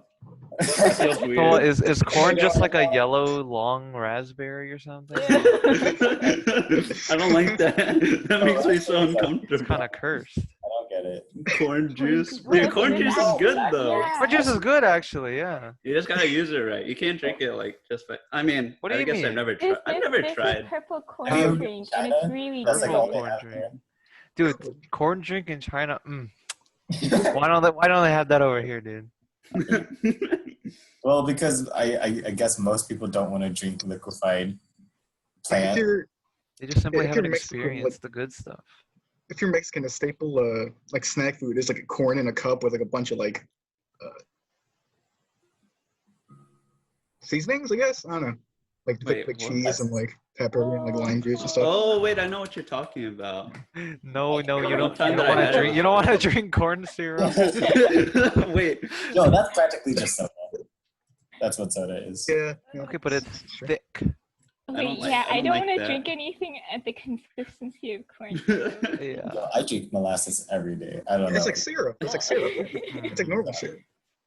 corn syrup I don't is know about corn that one there, juice. Chief. I mean, you eat honey, right? Well, yeah, but You like, just drink honey? don't Do you go like, let me drink pour it. me some a cup of honey, dude? But, like, uh, you probably eat honey in amounts that don't make it like a normal consistency. like I have a spoonful of honey, but not like Yeah, I I'm don't not drink You don't go it. like this. yeah, I don't chug honey, dude. I mean, if you, I don't think I I'd mean, want to eat a spoonful of corn syrup though. Ooh, Yeah. probably don't. Probably just gross. I've never seen corn syrup by itself. Is it just like a It's clear? It's clear. It's Yeah, it's clear. clear. Yeah, it's just clear and Looks Yeah. kind of like maple syrup, but it's just clear. Yeah. not very viscous, right? I think it's pretty viscous. It's kind of viscous. Viscous Is it kind of like Aunt viscous? Jemima. I think it's like Aunt Jemima. Yeah. Right? Wait, Yo, is more viscous like more watery or No, it's less thicker. More watery? viscous Viscous is means, less like- water. you knew So, that like, just like like honey has high viscosity, but water. Oh, has low viscosity. That's what I Yeah. was trying to Yeah. say. Yeah. Yeah. Ooh. Science. like you, just like that clear liquid. You knew that it is just in everything. Well, there's Yeah, like I corn mean- syrup, and then there's high fructose corn syrup, and that's different. So like, What's the difference? Or like I don't One's, high fructose is the sugar. bad stuff. I don't know exact. I don't remember the High exact fructose, reasoning. more sugar, probably. But, yeah. Mm. know more content. That makes So like, sense. if you just put regular corn syrup, it's not. You're not gonna like give people diabetes. Like it's. I mean, you could. You could just don't tell them to not chug the whole bottle. Like that's kind of their fault if they do that. High fructose corn syrup is just diabetes juice. Basically. Yummy, yummy. Is that why people say it's so dangerous? Because it causes so much diabetes. It's bad for you. It's probably gets just shoved in everything. Corn, like in Yeah. general, isn't very good for you. But you can do so much with corn. Like it's True. crazy. It takes. I mean, it's a great ingredient, but like by itself, it's not very healthy Yeah, compared to like every other fruit. Like it's pretty fruit. complicated. No, come on, man. The Mexicans live off of the corn tortillas. Corn tortillas are so much better than. It's No, so they are not. I tasty. disagree. I disagree. Wait a second. Alex, Yes, I'm the real Mexican. I'm Mexican here. I get sweet. he's the You see authority. this? I've earned this. Who's had the authentic stuff? Yo, I can make a poll. I can make a poll though. Oh, gotta get Wait, how do I the make a poll? true What the heck? opinion. Yeah, No. if you guys want to know Pressure. that people along the border usually eat more flour tortillas, but like further in, they eat more corn. Oh, that's interesting. That's, Yeah. I do not know that. I'm vexed.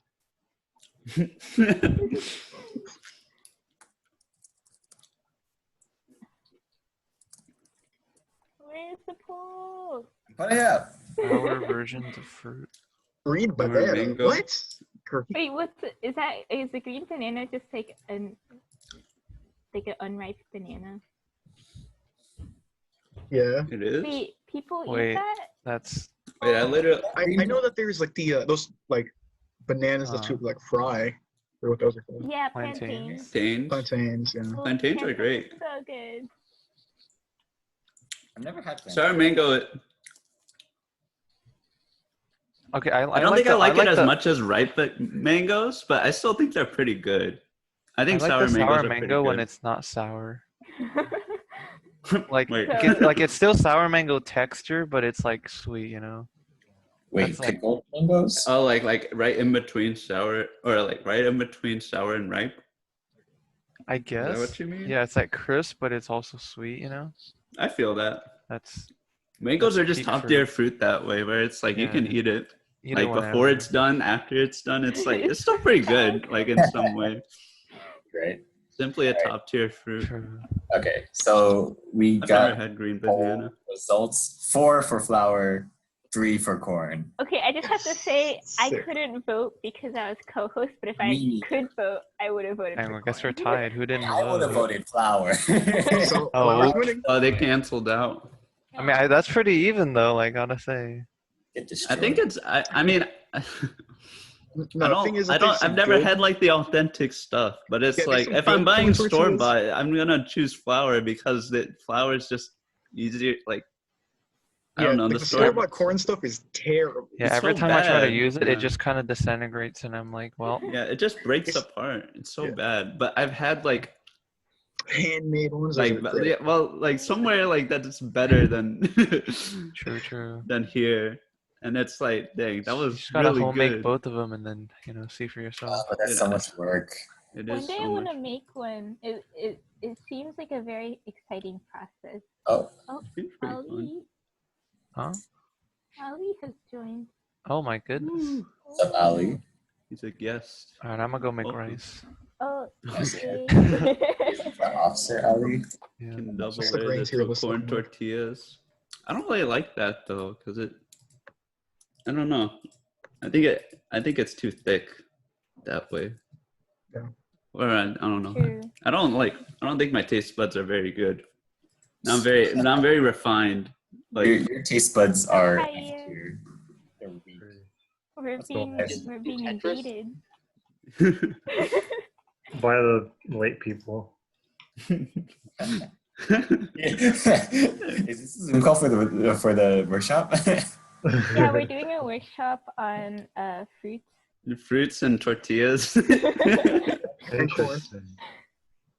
There will be a quiz. Take notes. Yeah, corn is better. That's the answer. Corn Okay. tortillas are better. Highlight and underline, please.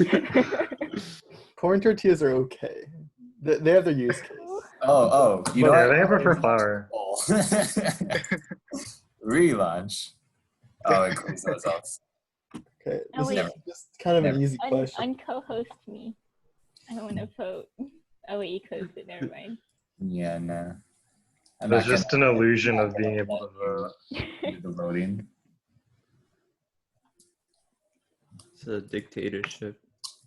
Just hanging Exactly. out? Are they even doing any I have no idea. tutorialing? Hi, Kevin. We're done or they're done tutorialing, and I'm done Yeah. watching them tutorial stuff. Kevin, do you want to How'd it go? do another workshop? Let's go. Oh my Yeah, god. how Ian's were here the too. workshops? Is that I'm not even in the Zoom call? You're hearing me through Ian's mic? Wait, that's I Kevin. forgot to have my freaking speakers on. That's crazy.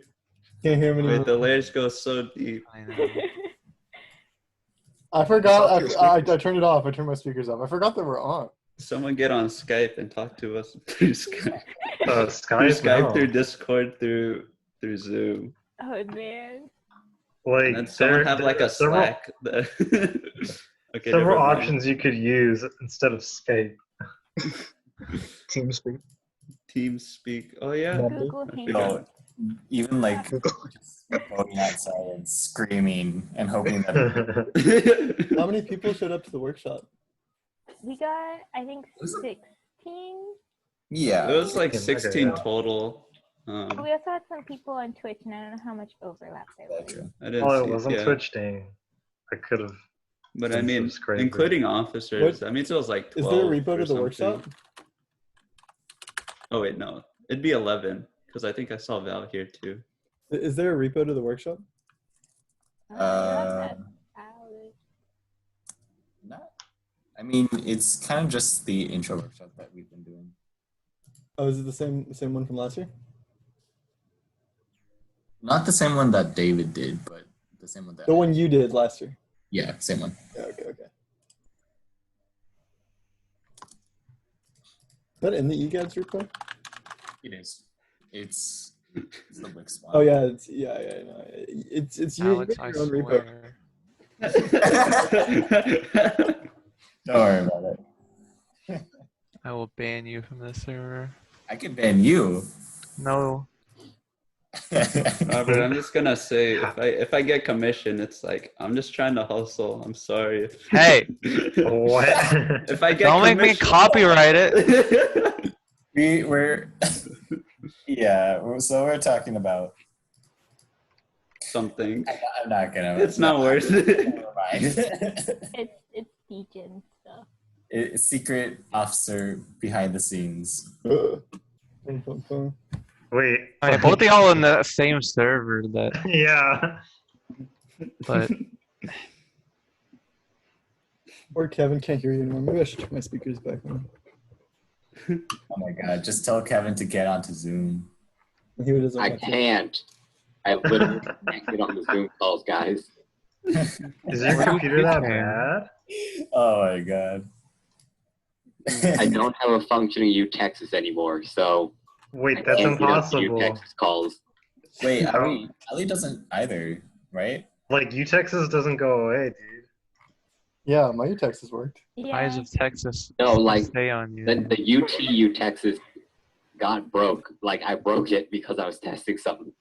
Oh, Wait, Oh. what? So I don't have a Oh, How UT does that U-Texas. work? I Oh, no, that's don't kinda want spooky. to. Yeah, I don't want to know what happened. What Rest in horrible peace. things you did. so how did y'all like the workshop? People who did the workshop that are still here. Oh, I feel like a decent amount of people here.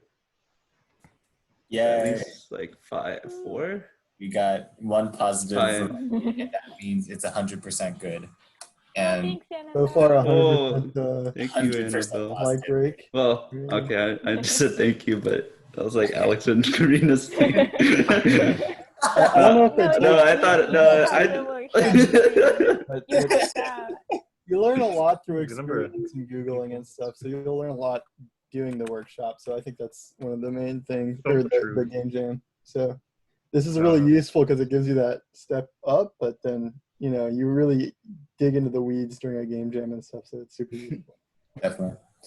And during the actual game jam, definitely remember that the officers are watching the Watching. Ideally. Always looking. the channels. Kinda spooky. Always Eyes of watching. officers are watching. So like, if you need help, we're definitely there.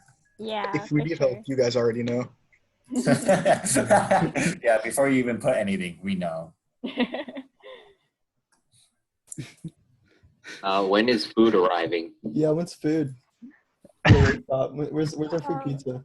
When have we had food at a workshop? We shipped bread We and definitely had it. We at used some to, I'm point. pretty sure, right? Yeah. We had food at workshops like whenever workshops were like For 3 when times they a were, week. yeah, when they were like weekend things, because then like it'd be a Yeah. while and like we there's also did food at the Wix joint workshop.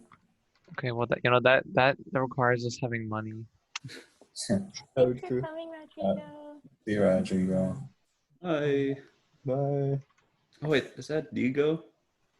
I think so. Is it? Oh, probably. Well, too late. I'm pretty sure. I remember Digo saying that his Yeah, name was like Goose Team Rodrigo. Alpha. Goose Team Alpha. For anybody who actually remembers that. Yeah, Digo's cool. Nice. Very cool kid during the Cool BLM kid. jam. You should have said that to him. I did. I saw Rodrigo, but it didn't like my brain didn't make the connection until literally just now when he was saying bye. I'm sorry. Okay. Maybe Maybe I'll just DM him like, hey, you're cool. Oh, I missed it. I didn't know it was happening until like literally Kevin told me like it's almost. did you not get added? I muted announcements. suppress everything. Well, that's kind of up Good to you, announcement. probably. Ian. Well, I haven't muted workshops, but I don't even know if that channel exists anymore. Oh, it still does. But guess what? There's nothing in workshops. It was all in announcements. Yeah, like we're not gonna be doing ads in that channel. Well, there's like barely any like conversation. And what's the point of the workshops channel then? What's this about? It's supposed to be for where you flex what you make, in the workshop. That's look what I made. Well, no. Specifically for what you make in the workshop. Yeah, I guess. That's the art classroom one. What's the workshop one for? Oh, I guess there's Unity Classroom. I have no idea, dude. Y'all really need to figure out this organizational structure. I'm mad because Like, y'all it's not our put the problem. intro workshop in just chatting instead of science and technology. What are you doing? Science and technology. Hey, Science and technology. it's just up there so we can do the VODs. Like no one actually has to watch it. Yeah. Okay. It's. I'm going to test a new type of. We're past the workshop time. Thank you, everybody. Giving us the light. What'd you say? Do you think it would be easier if it was in Huh? person? Wait, what? Well, then to meet with people, you'd actually have to go. Wait, what is going What is on? going Whoa. on? I'm so confused. Whoa. What is happening?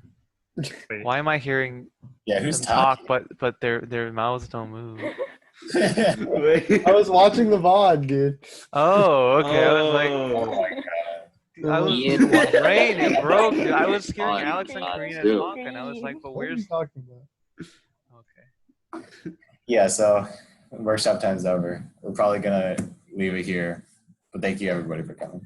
Yeah, thanks for coming. Ali, Ian, thank you for coming to the workshop. I will no learn. problem. I learned so much. Good. All right. Missed it. See you guys.